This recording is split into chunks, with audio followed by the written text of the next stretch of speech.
There is a tendency in our nature to hide our failures, to lock them away like broken machinery in an abandoned factory. We treat our mistakes as if they were stains upon our character, evidence of an inherent flaw that we must burn from memory. But to an observer of history, failure is not an ending. It is merely a point of data. It is the necessary foundation upon which every structure of success must be built. Look back at the moments you stumbled, the moments you were certain you had failed. They are not empty spaces. They are the initial charred blueprints of who you are today.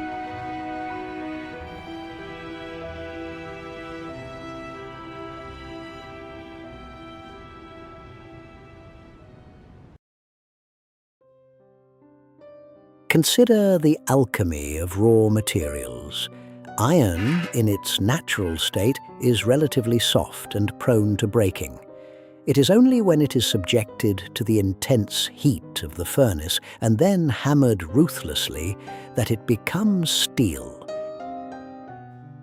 Your life is no different.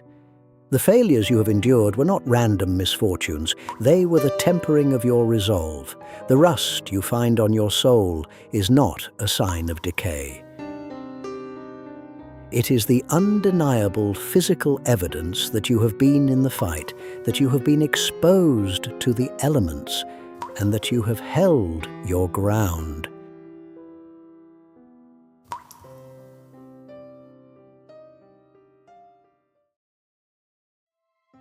The process of refinement is not gentle.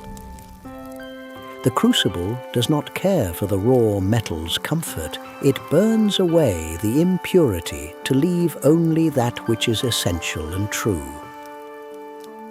The weight you have carried and the pain of your past mistakes were the fires of that refinery. This is where your perspective was forged.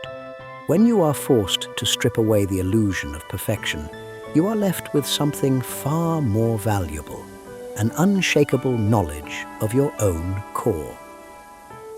This is not the end of your story. It is the alchemy of your transformation.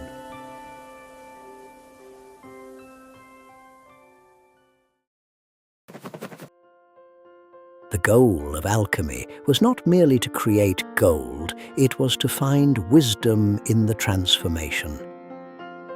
To recognize that the past, with all its errors, was not wasted time. It was the material required to build the person you have become. Stop looking at your failures as scars on your wings. They are the actual muscle, the sinew, and the very structure that gives you the power to ascend.